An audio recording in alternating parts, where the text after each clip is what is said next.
The views, comments, and opinions of the following program do not necessarily reflect those of Morris Media Studios, MorrisMediaLive.com, or its affiliates. Listener discretion is advised.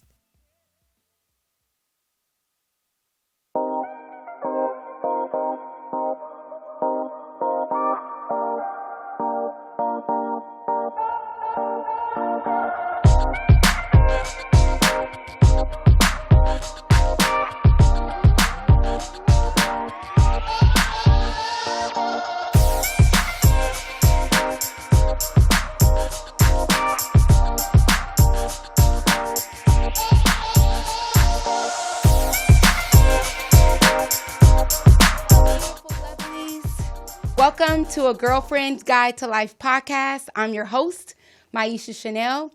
I am elated, guys. This is my 13th episode. It has taken on a life of its own. I'm just super excited to come here. Now it doesn't feel like work. It feels like a hobby, and each show I get happier and more comfortable. But as you know, as I said on previous episodes, that I created this podcast to ignite the voices of people. I just want to create open dialogue and allow us to be raw. And I invite some extraordinary guests. And today I think this is going to be one of my favorites because it's a topic that I tend not to talk about to just the average person. I have to connect with you in a way that makes me feel comfortable to open up. But if you really know me, you know that I love this topic. But anyway, come along with me on this journey as I show you how to live and love through adversity, and most importantly, how to keep your head up, because we all are going through some things. And I have my assistant with me, and he was just telling me all the things that he's going through with life. And I'm constantly talking to young people and motivating them. And that's what this podcast really is about. It's just to open us up, to show us that, we're going to go through things. Things are going to happen. We're going to have to deal with adversities. But no matter what, you have to stay positive and keep your head up. So today, I'm actually stepping out of my comfort zone, guys. I'm going to talk about a topic that is overlooked and overshadowed. It's a part of me. It's my sexuality, my femininity, but yet the word that describes the most sacred part of my being is prohibited on national television and all over because it's considered vulgar. Today, you guys, I'm talking about pussy. Hey. My pussy, her pussy, your pussy, our pussy. Yes, you heard me right. I said pussy. The muscular canal that we travel through and most of us come out of. I was a vaginal or pussy delivery. But seriously, why is the word pussy considered vulgar when it's slang word that's derived from vulva and vagina? I like saying pussy, can you tell? The word pussy is being censored and is prohibited, as I mentioned before, because it's a bad word. So how can female sexual health and sexuality really be taken seriously?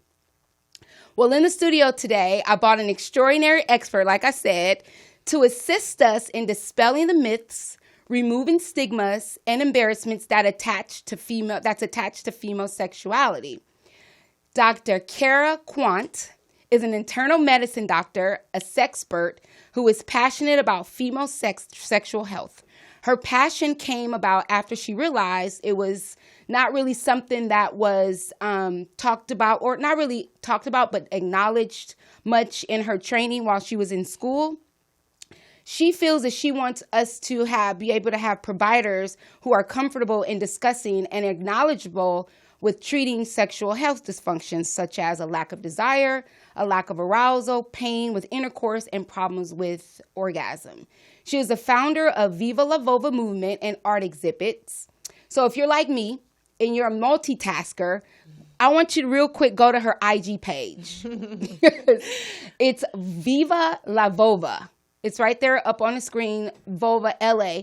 And look at all the phenomenal pictures of pussies or vulvas that she has. It really is art, you guys. It's beautiful. So go on it real quick so we can reference it and you'll know what we're talking about. That's her page.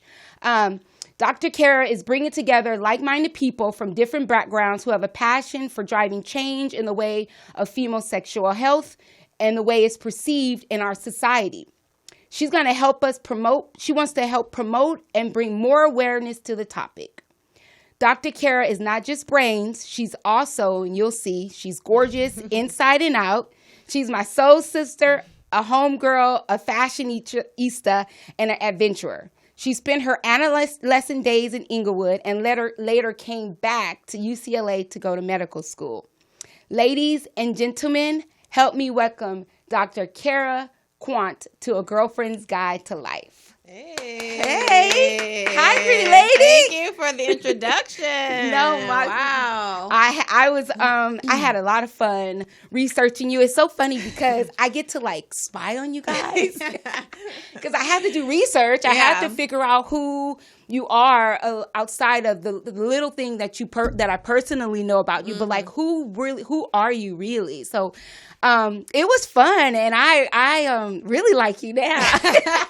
I'm like, I want to be her friend. I know. No, we definitely need to hang out, especially after this pandemic is over, yes, right? For sure. So as mentioned, this is for our phone call. So as mentioned, when we did our one-on-one conversation prior to, it's just going to be a conversation. You and I will just talk, and we will have some open dialogues. This show will not be, I already have a disclaimer, it is not for kids unless you want them to know about pussy and sex and masturbation. If you do, then hey, tune in. But this isn't a show for kids. This is actually going to be an adult conversation, female conversation.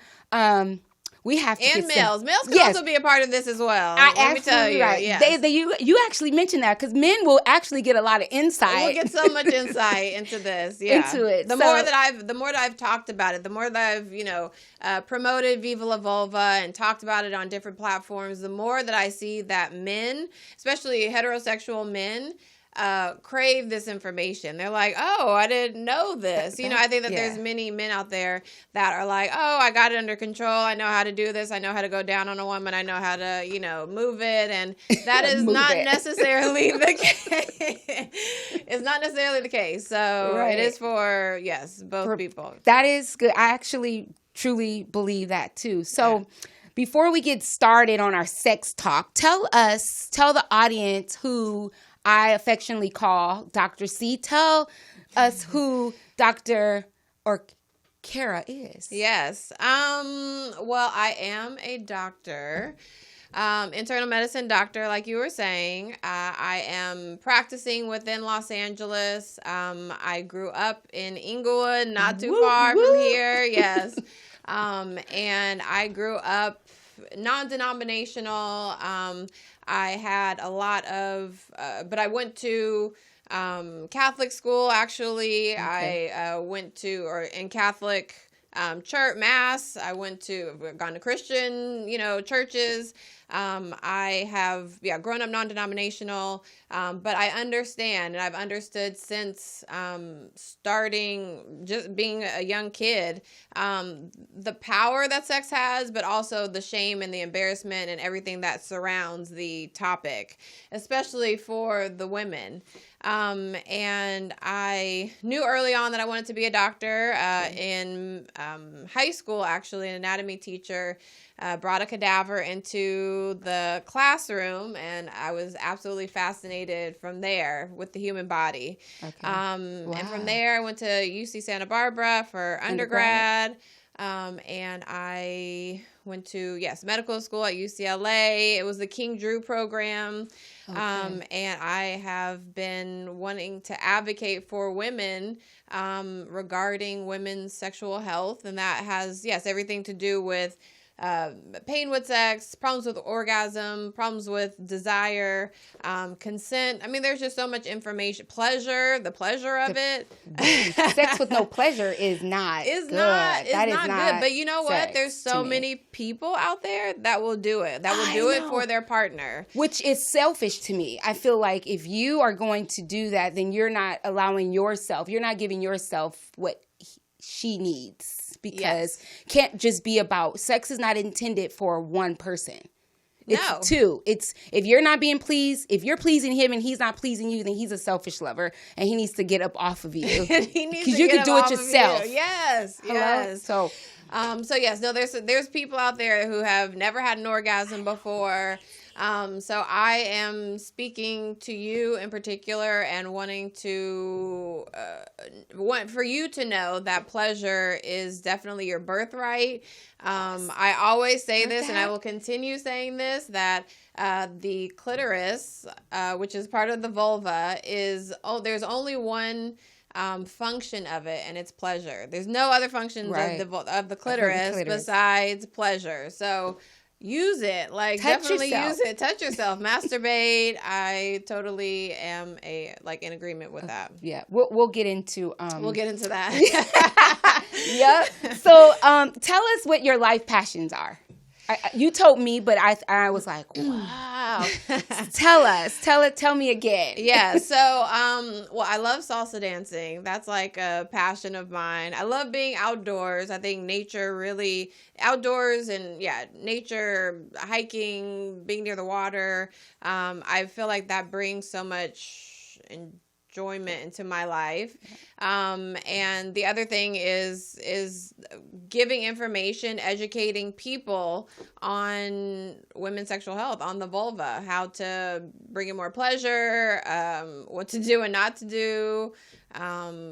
Just for women to know that the vulva is their power source. Yeah. Mm-hmm. You said letting women know their power. Yes. I was like, that was pretty awesome. I'm like, yes. Come through with the knowledge. Yes. So I have everybody tuning into your IG page. So they're looking, I'm sure they're scrolling like, damn. So there are a lot of vulvas on there.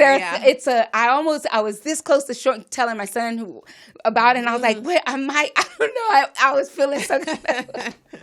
But they're not real vulvas. No, it's art. It's art. It's beautiful. Vulvas, the way that you can see the vulva in so many different components, aspects. Like it's like your eyes just see vulva when you see it, right? And that brings me to a point of what is the vulva, because this is also something that is a source of confusion. Especially, just confusion. Vulva is everything that you can see on the outside. So it's the big and the small lips. It's the clitoris, if you can see that. It's the opening to the vagina, but it's technically not considered the vagina. It is technically considered the vulva. So most of the time when we're talking about vagina, we're actually speaking of vulva. The vagina is where you insert tampons, is where you insert. Yes, that is the hole. So the vagina is the hole, but the I call it pussy. So, but it's vulva. It's technically vulva. Yes, the outside is technically the vulva. Where babies come out is the vagina. Yes. Yeah, the canal is the vagina. So, yeah, and just even that little small bit of information is enlightening, because we take a sex ed class in 6th grade, and then if you don't have family members that talk about sex, especially in the Black community, my home, I had sisters, so we were able. I learned a lot through my older sisters who said, touch your vulva. Yeah. Look, take the mirror and look at, like, you have hair, you don't like it, shave the hair. It was those things that we got, but a lot of people I learned did not get that, and so I thought, just as girls talking, and now you talk more with your girlfriends because of COVID, and you can't see them, so you find yourself on the phone a lot, and you're hearing things, and you're like, what? Huh? You don't shave, so you got a hairy pussy.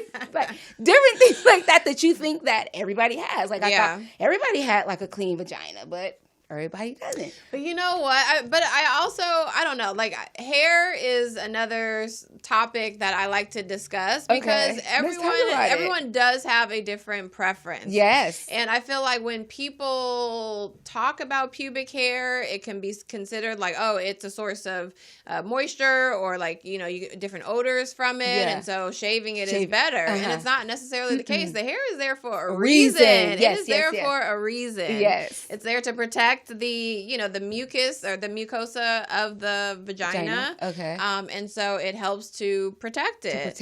Not saying that everyone has to, have walk hair around with a hair. with the bush. Not everyone does have to do that, but there is a reason for it. And I think that the porn has a lot to do with people wanting to have it. Yeah. Completely off. Yeah. The Brazilian wax. That's because it's not talked about. You don't know. So you go off of what you see. So if you see a porn or you see a naked scene, she doesn't have hair.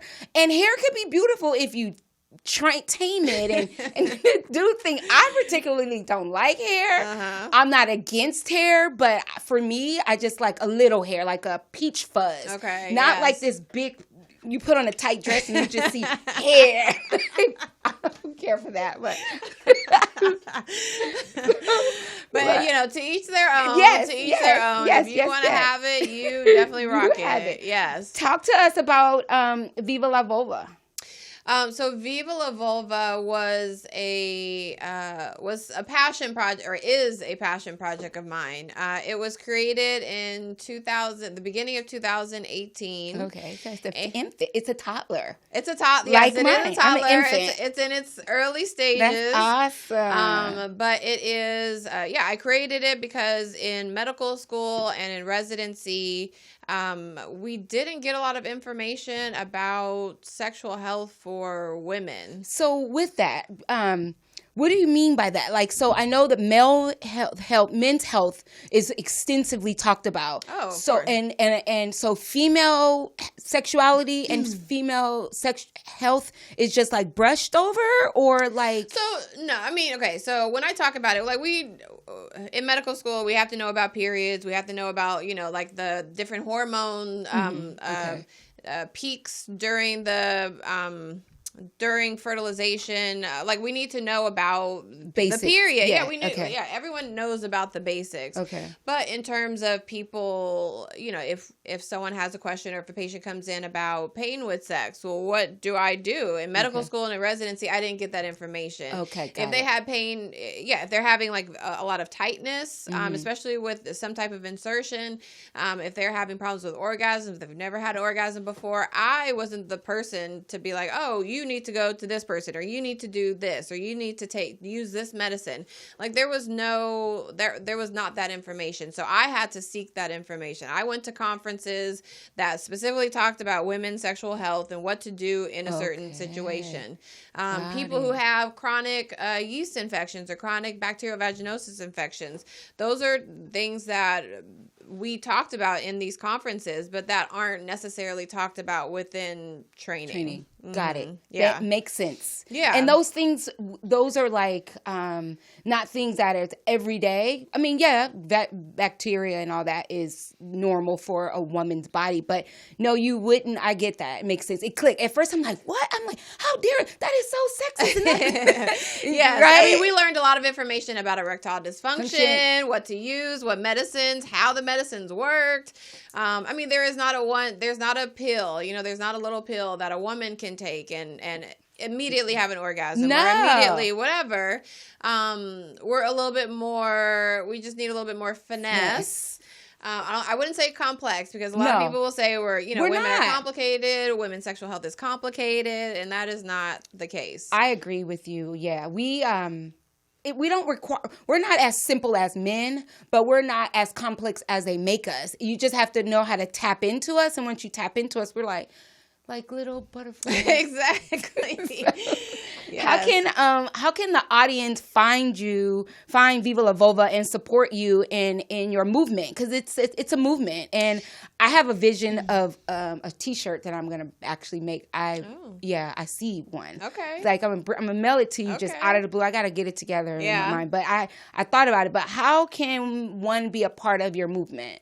Well, so going back to like what I'm doing, I am wanting to promote women's sexual health more. And so I've had art exhibits where I've had artists doing some depiction of female anatomy, and then near each piece is some information about women's sexual health. Like, did you know that there's 8,000 nerve endings in the clitoris? That's 8,000? 8,000 nerve so we endings. can just have a best orgasm ever. 8,000 nerve endings in the clitoris. So this information was on the walls, and I had panelists come every couple weeks, and we had conversations where we had an audience. This is pre-COVID, but we had an audience, and we had people asking questions to these experts. And so I've also developed a podcast, and the podcast also brings on guests and people who are not real. I mean, who are experts. Who are doctors, who are pelvic floor physical therapists, and also people who are more like on the esoteric side. Yes, yeah, I've talked to you. Cool. Or we had a conversation about the pussy oracle that I had on the podcast. I listened to that. That was pretty awesome. Like, oh yeah, I'm tuning into that. Yeah. That was so awesome. It just is helping to empower and uplift the vulva. The vulva. Yeah, and vulva for vulva owners and not vulva owners. And so I have different platforms that I have developed over these last couple of years. Viva La Vulva LA is the social media handle. So you can go onto Facebook, you can go onto Instagram, and it's Viva La Vulva LA. You have to have the LA because it is different than Viva La Vulva. Yeah. And then the same for the website. It's Viva La Vulva LA.org. Yeah. Awesome. Go on her the website is pretty phenomenal too. I love your mission statement. Yeah. And you click on the pictures. Pretty awesome. I was like a kid in a candy store. I was like, oh my God, look at that. Like, it's very interactive and it's beautiful. It's nice. It depicts women's sexuality, our femininity. Good job on that. Thank you. We're gonna continue. My brother did it. Did he? He did. He's really good at doing websites. Oh, he did good. Oh, I need to talk to him. Yeah. So if you want, for sure, it was very innovative.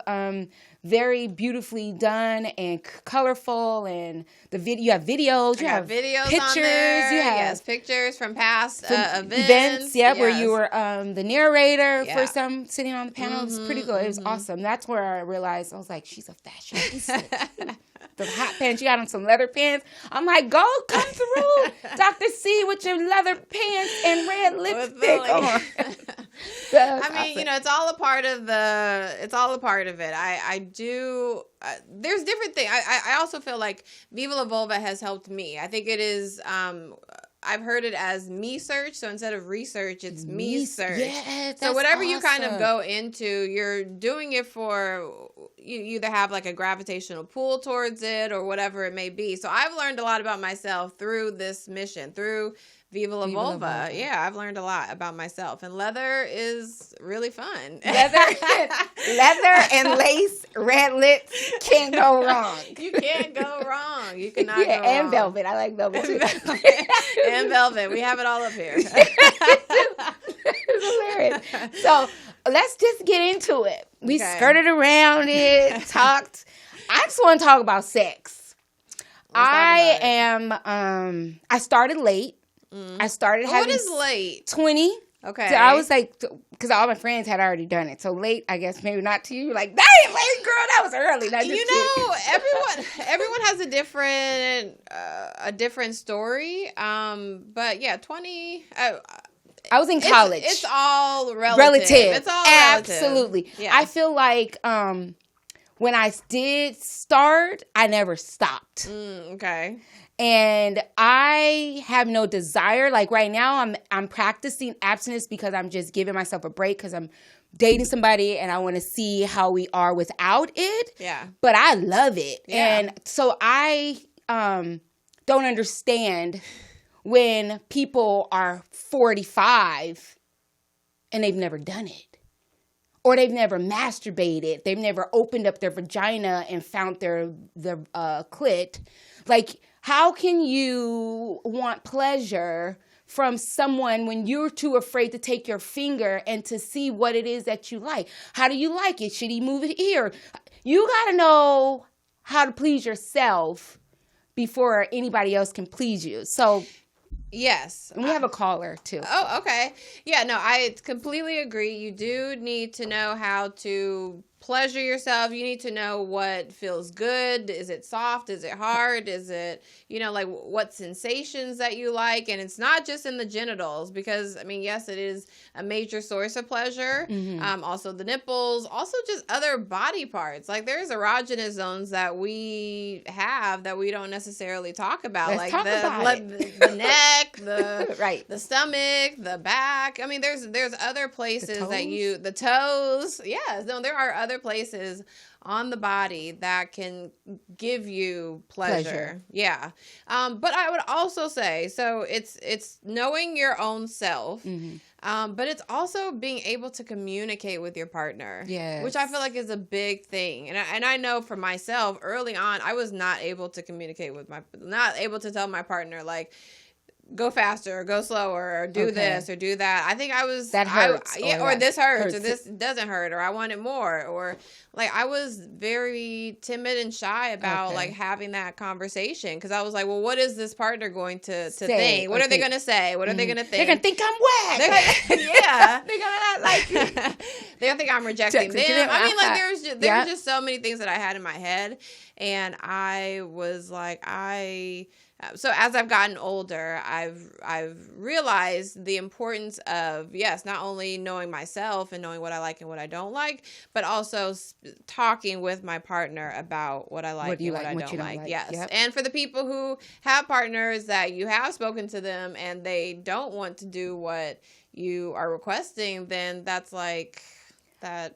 Yeah, y'all know me. No. I That's a no. I don't know. You got to go. You gotta go. You gotta like, go. If you're with somebody and he or she, hetero or homosexual is not in this to please you as well, they're selfish. And if they're selfish in the bed, then think about all the other areas of your life that they're going to be selfish in. That's one serious component. Yeah. If they can't pleasure you or don't want to pleasure you, they're in it just to stick their dick in your pussy, and it's for them. So let's take our call. Okay, let's So we have to put our headphones on. Okay, so we got here. Let's see who is here.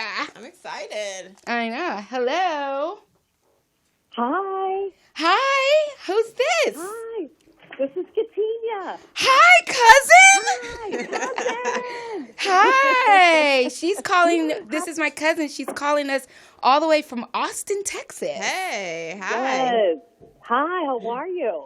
Very good. How are you?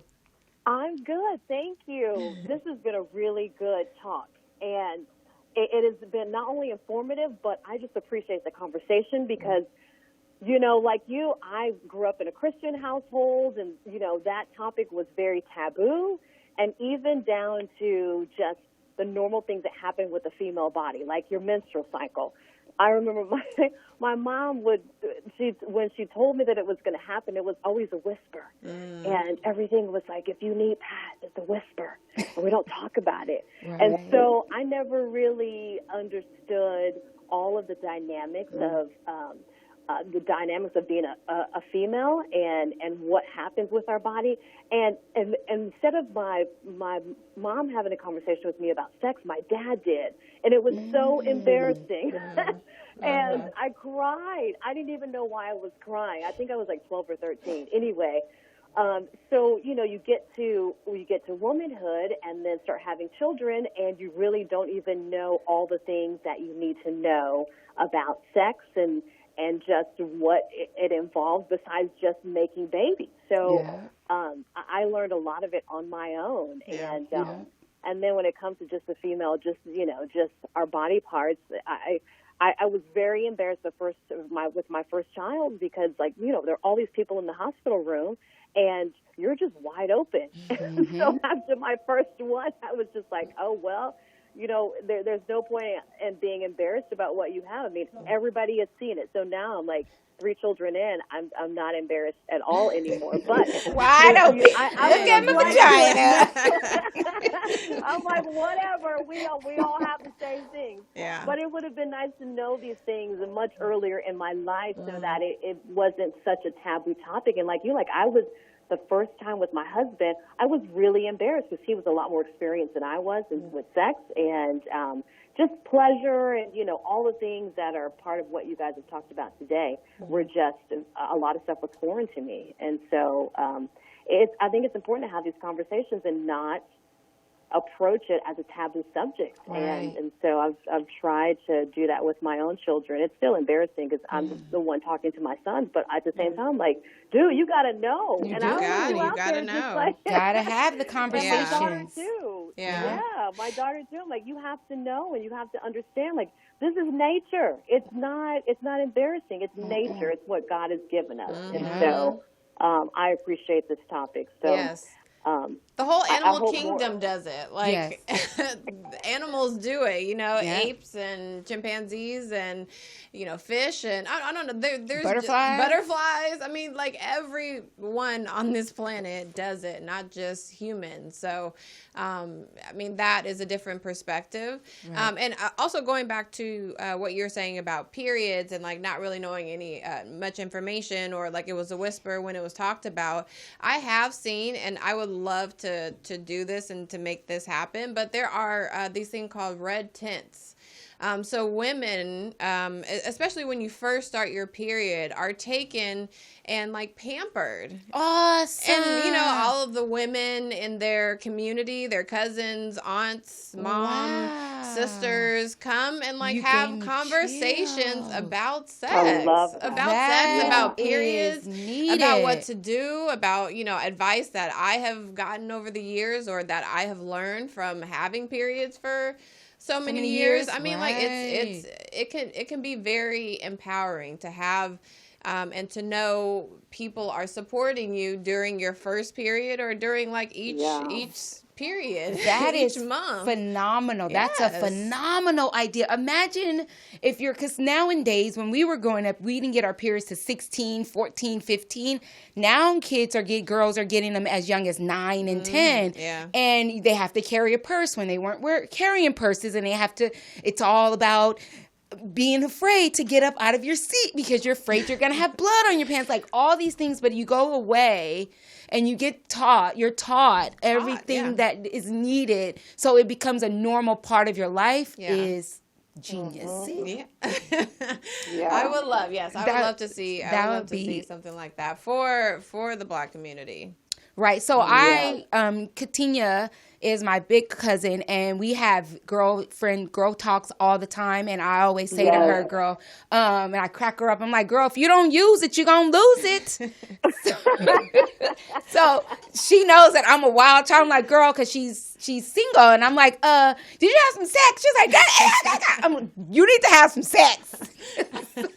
Look, it's not like I'm not trying not to. Right. Hello. I know. It's just the pickings are slim, but I get it. But I would like to say, I don't know how old you are, and I'm not asking, but I would like to say and add, I actually had a OBGYN at my last art exhibit. It was earlier this year. It was before the pandemic started. But she was talking mainly to menopausal women. And she was saying that exact same thing. If you don't use it, you lose it. And so generally what happens is the vagina, the vagina or the canal, it atrophies, or like the tissue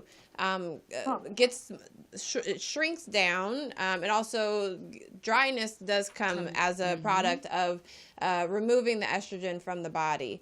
And so what happens is, as time goes on, and if a woman doesn't insert something into the vagina on a regular basis, or if they aren't having sex, then they actually can have a kind of stenosis, or like a narrowing of the vagina, which it can take some time to reverse that if that were the case. But yeah, if you don't it's a muscle. it's a muscle. It's a muscle, and it tightens back up. And if you don't use it, you will lose it. See, people be thinking I'm crazy. I say things, and they're like, "That girl be saying." I'm like, "All right," and I'm going about my business. But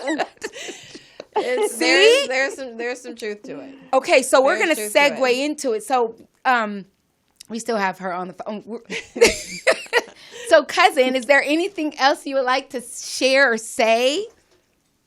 Well, no, I think that's in regards to just sexual health. I also wanted to just bring the topic of just general health, women's health in general, and I'm sure this is something you can speak to, Doctor, as well, is the importance of constantly checking yourself and going to the doctor if you think something is wrong. Yeah.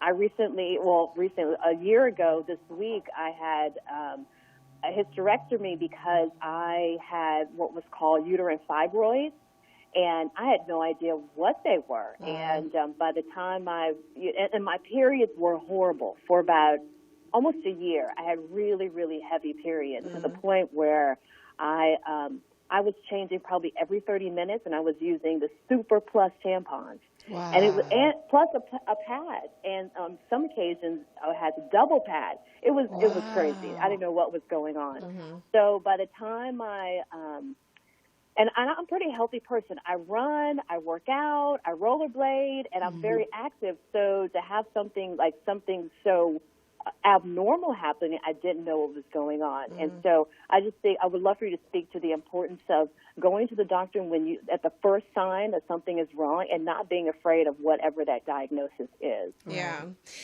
I'm so happy that you brought this up. This topic is huge. Fibroid is such a big thing within the Black and the brown community. Yes. And there are so many women out there that are getting hysterectomies because of the same thing. They have fibroids, they're bleeding to a point where they're actually becoming anemic, or their blood count is dropping. Yep. And it's like, well, this is the solution, is to either put you on some medicine, put you on some birth control pills, or if it's going on and that isn't working, then it's removing your uterus. And I have seen many women coming in with the exact same thing. They're in their 40s, early 50s. They can still have they were still having periods, but because of the fibroids, it did, in discussion with the OBGYN, the decision was made to have a hysterectomy. So this is a huge topic, and yes, and there's so many things that I can, say about it. But to bring to your point, yes, it is important to get checked on a regular basis. And if you are having very heavy periods where you are bleeding, using a couple of tampons, or like super tampons or pads an hour or every, couple hours, like, you should be checked out. That you should definitely be checked out. And so, yes, that's a big thing. Also, mammograms. I mean, mammograms are also another thing that, having a conversation with your primary care doctor, your OBGYN, or your primary care doctor or OBGYN about when would be best to do a mammogram. Like, these are all things that have been put out by different medical societies, to help improve our health, or to screen for certain things like breast cancer. There is no screening for uterine cancer or for uterine fibroids, but doing an ultrasound can give us some information about if there are fibroids there or not. So yes, it's such a big topic to talk about, and part 2. But yes, definitely part 2. Yeah. And there is I would like to say that there is a woman out there. She is not a medical doctor, but she has a lot of information, and it has a lot of information, especially for Black women, regarding this topic. Queen Afua. She's phenomenal. She's a holistic. She's amazing. Person, she's like a holistic, naturopathic doctor. Naturopathic, I would say, she's a naturopathic doctor. I actually went to Egypt with her earlier this year in February. I did. So I heard you on that podcast with the essential oil. With essential oil. So the sacred woman. I'm interested in actually looking at the conference. I'm not sure if she's doing it because of COVID, but I would definitely be interested in partaking in her conference, her food too, her food. Yes, she's vegan, so she's not doing any of the meat products. She's doing plant-based only, and it really does have an effect on your body. I mean, what we bring into our body is so important, and I don't think that a lot of us realize that, how the importance of it. But she talks about how, you know, drinking green juices in the morning, and, you know, having your vitamins, and eating plant-based foods, and, you know, staying away from certain things like sugars and processed foods. And I mean, there's just, she has a whole meats. Yes. She has a book called Sacred Woman. She has conferences in person that she does, but she also does teaching online. So I would say if you are a woman that is dealing with fibroids or dealing with, you know, heavy periods, and you don't want to do the medical approach yet, you can go and follow Queen Afua, because she does help a lot of women. She's a staple in the community here. She is well known in the holistic community. Yeah. She's a sweet soul. I'm actually looking into inviting her as a guest. Okay. So I'm putting it out there into the universe that she will say okay and yes, and like you were like, sure, like you were so awesome. But cousin, I love you and I appreciate you. Thank you so much for your support. She's a journalist and a TV host, and my cousin is pretty phenomenal. Give a shout out to your socks. Talk about your socks real quick since you called us. Plug in real quick. I feel like I'm many times going in 10 different directions, but I have a sock company. I invented magnetic socks to stay together in the laundry so you never lose them. They are knitted from bamboo. They're sustainable. They're amazing. They're super soft. They're extra cushioned, and they last longer than most pairs of socks. They're cute. And so that is my passion project. 3 children, and we were constantly losing socks. I was like, this is crazy. Yes. I was like, do they go to sock heaven? Like, where are they going? Like, where is the sock going? Where does it go? Socktopia. Where there's just like one sock. Yeah, one and then you end up throwing it away because you're like, or you wear a mismatch because, so. Right. Yes. Awesome. Crazy. That is dope. Thank you, cousin. And then I wrote a book a couple of years ago called Married to a Narcissist. It was my experience through a very toxic relationship, which Maya and I have a lot that we share in common in regards to our ex-husband. So, I had to get it all out. Yep. So it's out there. Wow. Thank you. Thank you for being brave and being an entrepreneur and just being amazing. I love you and appreciate your support. I love you too. I'm so proud of you, and thank you so much for letting me call in today. Thank you for calling in, thank girl. You for the question. Yeah, that was an awesome question, and thank you for giving us being brave enough to tell us your testimony. Appreciate that. Absolutely. All right, you guys. All righty, talk to you soon. Bye. All right, Bye. All right, we're gonna keep going. We have a few more minutes, but I want to talk about sex, pleasure, and desire. So, right? Let's talk about it. Go over without talking about that. So, like, masturbation. I've had a lot of things happen to me as a child, but sexual molestation is not something that I've dealt with. Okay. Thankfully. But I think that for me, I was sexual early. Like, I don't know what early means, but like around, I didn't get my period to 16, but I remember like 13, 14, I became like hormonal. Yeah. And my breast and my vagina was like always like tingly, and I was scared of boys.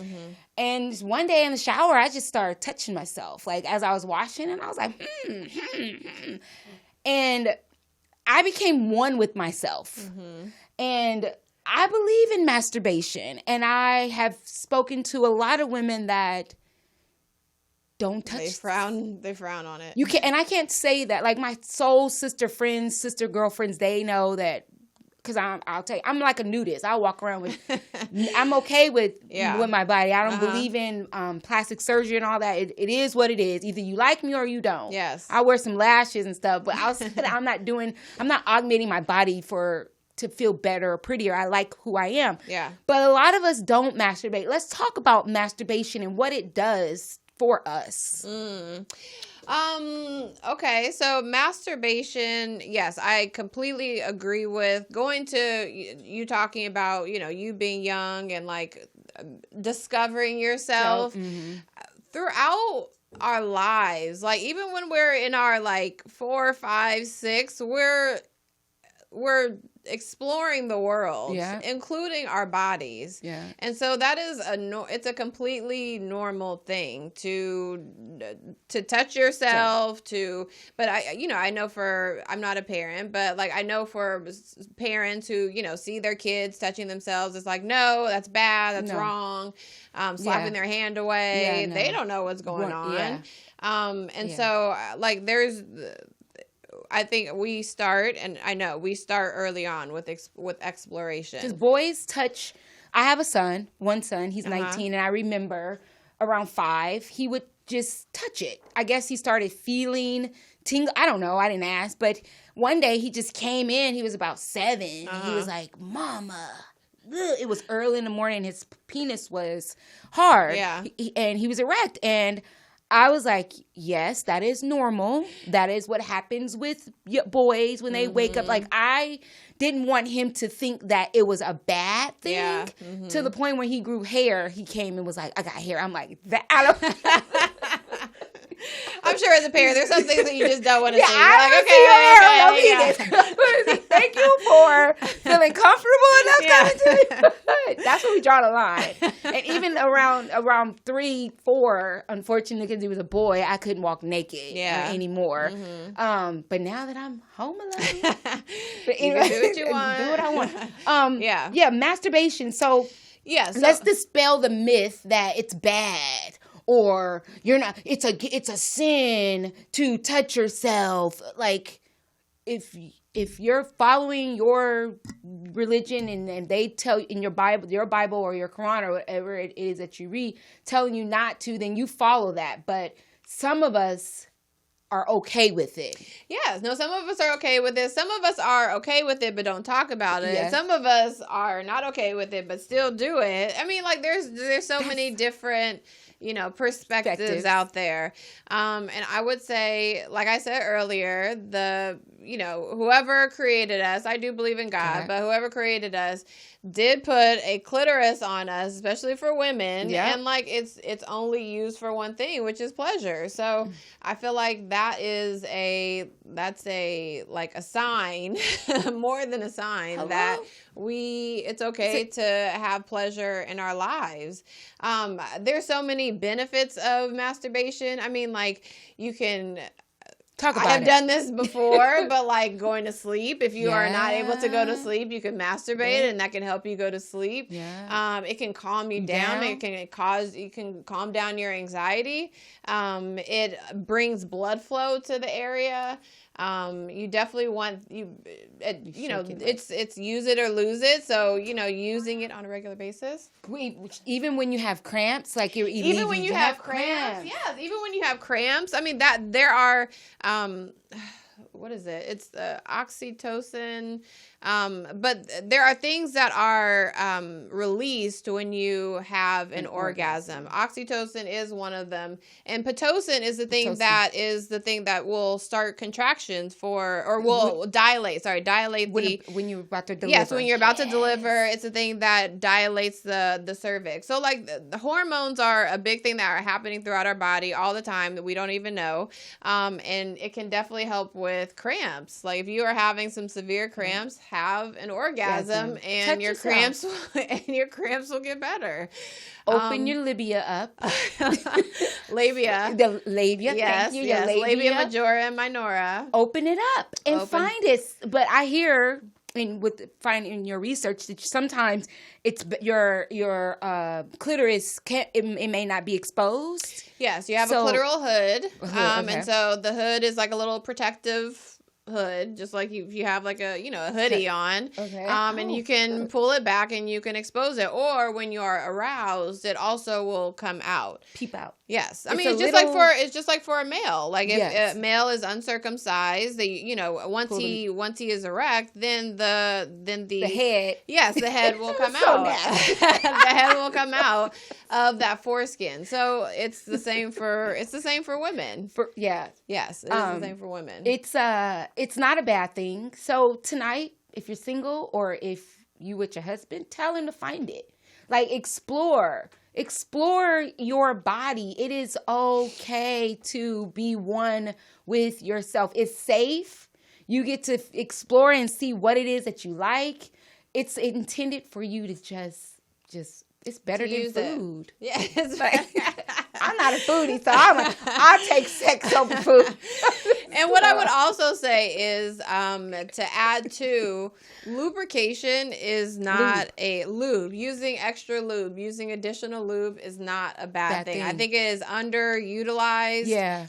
People think that it's bad. They think that, we should, for women, vulva owners, that there should automatically be lubrication. And sometimes that's not the case. There's certain medicines that cause a lack of lubrication. There's hormone level, hormone states within our bodies that cause a problem with lubrication.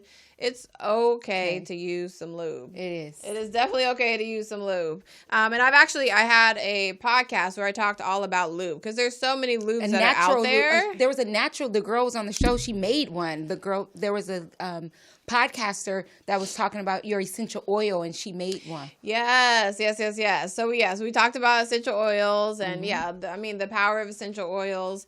But lubes, the lubes that are out there, there's so many that are out there, and there's a lot of irritants that can cause a pH imbalance of the vulva for vulva owners. So you can check out my podcast and listen to that episode, because it really does give like a breakdown, because there's oil-based lubes, there's water-based, there's silicone, which ones work best with condoms, which ones don't, which ones you can use with toys, which ones you can't, which ones put you at risk for having, more like bacterial vaginosis and yeast infections. So there's a whole science behind different lubes out there. But it is okay to use lube, and I strongly recommend just putting it by your bedside. Yep. Boom, right there. Tell us how you can they can find your podcast, because it's pretty awesome. Thank you. Yeah, if we want more conversation like this, her podcast, she has a lot of information, valuable. I went through more than half, and it's a lot, more than half, and I'm still going to continue to go on and really just get educated for myself. Tell us how you can find it. So you can go onto the website, so www.vivalavulva.la.org. So you can find it there, or you can go on to iTunes, Spotify, iHeartRadio, and look up Viva La Vulva LA, and you will find the podcast. It's me on the front with Viva La Vulva on there. Having a little with a little beret. Yes, with a little beret. But it's been a lot of fun for me to do the episode. You can tell. It's been a lot of fun. It's effortless too. You're just like talking, and the conversation is so cool. I learned a lot. I'm telling you, I learned a lot. Before we go, we've actually been talking for a long time now. That's crazy. I know. But we can talk about you said it's your favorite topic. It's my favorite topic. So we can talk about this all the time. All day. All day. Yeah. And I talk to guys, and they're like, I haven't met that many women that are just open to talking about sex, because it's like it's not I'm not afraid of it, and I'm not shy about it. Yeah. It's not a bad thing for me. I feel like it's a natural thing. Either you like it or you don't. There's a lot of women that don't, and I'm encouraging you to like it, to see why. If you don't like it, it's something wrong. So we're going to segue into that. Should sex hurt? No. Well, only if you want it to hurt. Yes. If you're like, he's going crazy on you, but like if you want that, yes. If you want that, but no, sex is not supposed to hurt. It is not supposed to hurt. So if it hurts, then there is an issue, and it should be addressed. It should either be addressed if it's like a lack of lubrication, more lube. If it's tightness, going to seek a pelvic floor physical therapist. if it is like embarrassment just of your body. I mean, like there's so many reasons where a woman can have pain with sex, but that should not be the case. It should not be the case. Right. Unless you want it. Sex feels good.